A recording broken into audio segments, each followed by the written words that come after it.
Our Tuesday afternoon was a very nice day, a continuation of the nice pattern that's set up for the second half of the weekend and into Labor Day. With that supply of sunshine we had for today, highs were able to warm into the middle and upper 80s, close to 90 degrees for a few spots. But right now it's starting to cool off into the upper 60s for a few locations. Dew point temperatures are starting to creep up, so we aren't going to be getting as cool as we have for the past few nights. Stepping outside and checking out the temperatures across the area, a few spots are in the upper 60s in addition to Savannah, but a few locations still in the lower 70s. A little milder right now for Hilton Head. And here we go. There's that measure of moisture in the atmosphere. Dew point temperatures are in the 60s and even lower 70s, so very humid already out on Hilton Head. And for tomorrow, you'll definitely notice that extra humidity in play.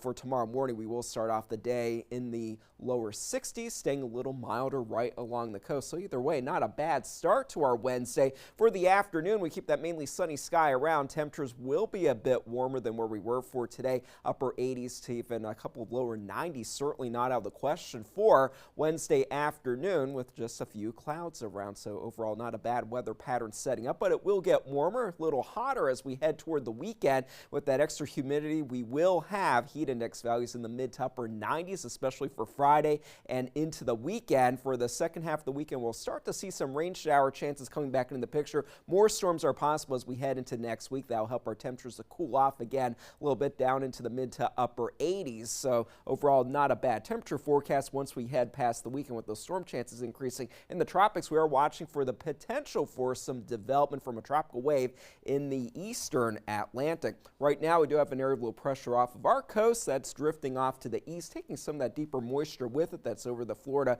Peninsula. We are watching a weak boundary moving into the lower Mississippi River Valley. This will actually bring us a chance for a few spotty showers for us on Thursday, but overall a mainly dry pattern will be setting up until we get to next week. In the tropics now, conditions are pretty quiet over the Gulf and the Caribbean. It's out toward the coast of Africa, where you've been watching a tropical wave moving from east to west, now to the southwest of the Cape Verde Islands. It's a broad area of low pressure that is developing. It has a high risk of developing into the season's next tropical depression or tropical storm as it does move off to the west. So it is possible that this would even intensify even more, possibly becoming the season's next hurricane. At this point, no threat to the east coast of the U.S. For tonight, 66 degrees for the low temperature, mostly clear. Cool night for some of us, especially further inland where those lows will be a little bit cooler. For tomorrow, it will be warming into the middle and upper 80s, closer to 90 degrees. Jessup, Baxley, and Glenville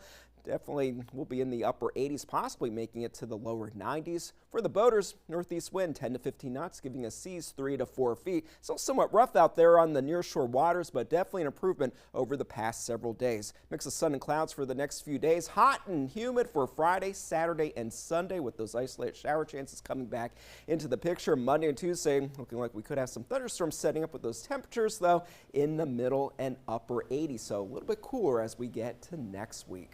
All right, a decent looking forecast so far. Thank you, Scott. In the Lowcountry